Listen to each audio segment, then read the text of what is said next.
नमस्कार दोस्तों, आप सभी का स्वागत इस्तकबाल इस सेशन में। और मैं आपके लिए लेके आ गया हूं जेएआईबी 2023 की क्लास। तो आज हम लोग मॉड्यूल बी की यूनिट 5 को डिस्कस करेंगे दोस्तों। मेरा नाम है अरविंद शुक्ला और मैं आपके लिए लेके आता हूं जाइब और काइब की क्लासेस, और आपके लिए बैंक प्रमोशनल क्लासेस भी मैं लेता हूं। Special class carnival for JAIIB exam आप सभी के लिए रन किया जा रहा है और ये एवरी सैटरडे को ऑर्गेनाइज होता है दोस्तों। इसमें आप रजिस्टर्ड करने के लिए यूज कर सकते हैं कोड ARVIND। सब्सक्राइब करने के लिए आप अरविंद कोड का प्रयोग कर सकते हैं और इन क्लासेस में आपको मिलेंगे हमारे टॉप एजुकेटर्स। ठीक है दोस्तों। Officer selection batch target JIB में 2023 लाइव इवनिंग बैच होगा जो कि फ्री होगा यूट्यूब पर, और यूट्यूब चैनल का नाम है अनअकैडमी बैंक एग्जीक्यूटिव। तो आप हमारे साथ जुड़ सकते हैं। मोनिका मैम पढ़ाती हैं आपको, मैं पढ़ाता हूँ, रवि सर पढ़ाते हैं, मैम पढ़ाती हैं। तो आप सभी लोगों को फ्री क्लासेस भी दी जा रही हैं यूट्यूब पर। हमारा comprehensive batch for JAIIB exam 2023 नया बैच आ रहा है 15 फरवरी से, यानी आज से ही वो बैच आएगा दोस्तों। और यहाँ पर देखिए, जो रवि प्रताप करन सर हैं वो इंडियन इकोनॉमी और इंडियन फाइनेंशियल सिस्टम की क्लास लेंगे, कपिल सर पीपीबी की क्लास लेंगे, मोनिका मैम एएफएम की क्लास लेंगे, और मैं अरविंद शुक्ला रिटेल बैंकिंग और वेल्थ मैनेजमेंट की क्लासेस आपके लिए लेके आऊंगा। आप हमारे प्लस कोर्स को सब्सक्राइब कर सकते हैं। 20% का ऑफर चल रहा है, 6 मंथ का एक्सटेंशन चल रहा है जो कि फ्री मिलेगा। और ये ऑफर 15 फरवरी तक वैलिड है, और इसमें डिस्काउंट के लिए आप यूज कर सकते हैं मेरा कोड ARVIND। आपके सर का कोड है, नया कोड है। ठीक है। आप हमारे कोर्सेज को EMI पर भी सब्सक्राइब कर सकते हैं। JAIIB और CAIIB कोर्सेज को आप किस पे कर सकते हैं? EMI पे, न्यू EMI कॉस्ट के साथ। तो चलिए आज की क्लास हम स्टार्ट करते हैं। सबसे पहले हम लोग बात करेंगे कस्टमर रिक्वायरमेंट की। ठीक है। तो जब हम कस्टमर रिक्वायरमेंट टॉपिक को पढ़ेंगे, यूनिट को पढ़ेंगे, तो वहां पे रिटेल प्रोडक्ट ओवरव्यू पढ़ेंगे। ठीक है। रिटेल प्रोडक्ट का ओवरव्यू क्या है, approval process for retail loan, retail loan के लिए क्या क्या अप्रूवल प्रोसेस है उनको डिस्कस करेंगे दोस्तों। सबसे पहले बात करेंगे क्वांटम ऑफ लोन। अब क्वांटम ऑफ लोन की बात करें तो quantum of loan is either related to the product or the income of the individual. ठीक है। तो किसी भी जो कोई भी जो क्वांटम ऑफ लोन होगा वो या तो रिलेट होता है किसी प्रोडक्ट से या किसी भी व्यक्ति की इंडिविजुअल इनकम से। ठीक, ये रिलेटेड होता है। ठीक है दोस्तों। ठीक।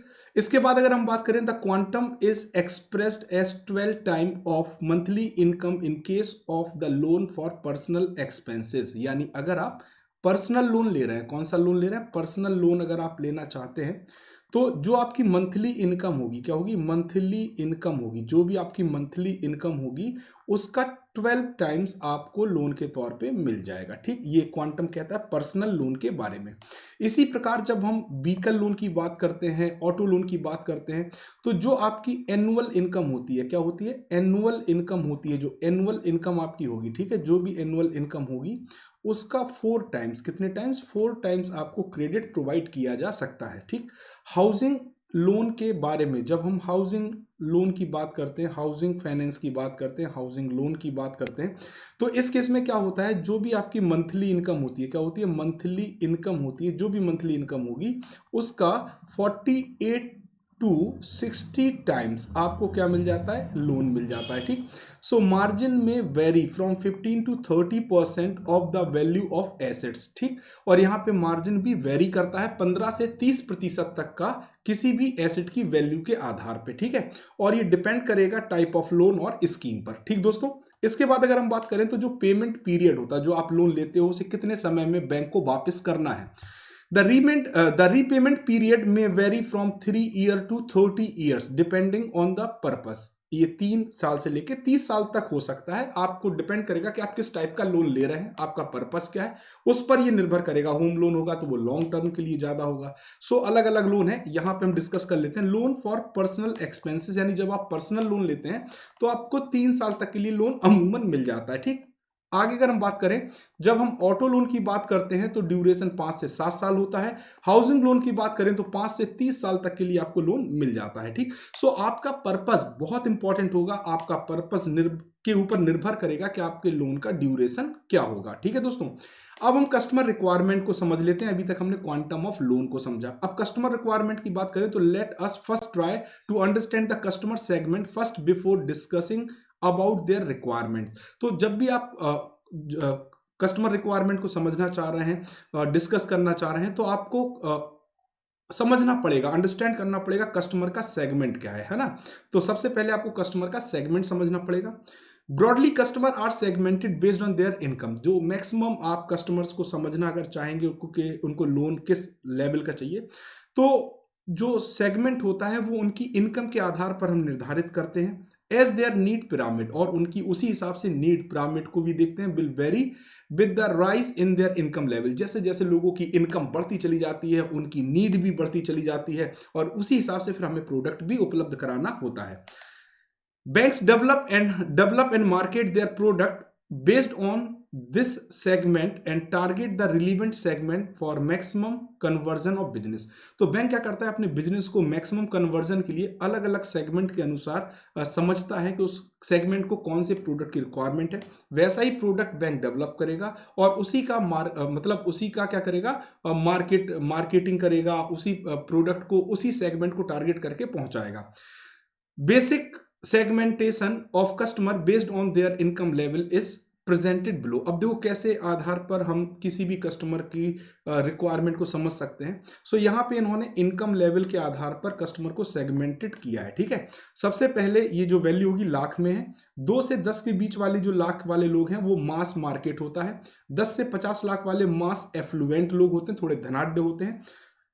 50 से 400 लाख वाले सुपर एफ्लुएंट होते हैं। 400 से 4000 वाले हाई नेटवर्थ इंडिविजुअल होते हैं, और 4000 से 1,20,000 लाख वाले सुपर हाई नेटवर्थ इंडिविजुअल होते हैं, और 1,20,000 लाख से ऊपर वाले अल्ट्रा हाई नेटवर्थ इंडिविजुअल होते हैं। तो ये अलग अलग सेगमेंट हैं, और इन्हीं सेगमेंट के आधार पर बैंक अपने प्रोडक्ट को क्या करता है, लॉन्च करता है। The fundamental assumption about the customer for building retail banking products and service are briefly explained as follows. तो जब हम बात करें जो फंडामेंटल अजम्पशंस हैं, अनुमान है किसी भी कस्टमर के बारे में जो जिन्हें प्रोडक्ट की रिक्वायरमेंट है, तो जब उनके लिए रिटेल बैंकिंग प्रोडक्ट को बिल्ड किया जाता है, रिटेल बैंकिंग प्रोडक्ट को क्या किया जाता है, बिल्ड किया जाता है, तो सर्विस तो उसे किस आधार पे बिल्ड करते हैं उसको अगर हम समझें तो कस्टमर्स आर डिफरेंट। आपने देखा होगा कस्टमर अलग अलग होते हैं, बहुत सारे कस्टमर होते हैं, और उनकी नीड भी, कस्टमर्स की नीड भी क्या होती है, अलग अलग होती है, ठीक है। अब अगर हम बात करें each customer will have different sets of need. So हर एक कस्टमर की अलग डिफरेंट सेट ऑफ नीड होती है फॉर फाइनेंशियल सर्विसेज। किसके लिए, फाइनेंशियल सर्विस के लिए।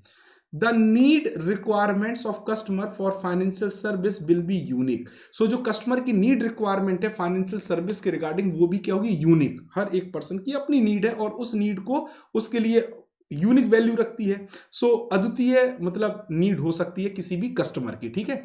Customer can be broadly group together based on their need pyramid. तो कस्टमर को आप एक ग्रुप में कैसे डिसाइड करेंगे कि ये सेगमेंट के, तो उनकी नीड पिरामिड के अनुसार, ठीक है। Customer can be grouped together based on their income. आप एक तो इनकम के आधार पे उनको क्या कर सकते, ग्रुप कर सकते हैं। एक एज के आधार पे करते हैं, ज्योग्राफी के आधार पे कर सकते हैं, प्रोफेशन के आधार पे करते हैं, एम्प्लॉयमेंट के आधार पे करते हैं, वोकेशन के आधार पे करते हैं, जेंडर के आधार पे या फैमिली के साइज के आधार पे। सो अलग अलग क्राइटेरियाज हैं जिनके आधार पे आप अपने कस्टमर को सेगमेंटेड कर सकते हैं दोस्तों, ठीक है। So product and service can be developed for a single or combination of above elements to satisfy most of the need, ठीक है दोस्तों। अब देखिए अगर हम बात करें तो मैस्लो थ्योरी की, किसकी बात करें, मैस्लो थ्योरी की और कस्टमर रिक्वायरमेंट की, ठीक।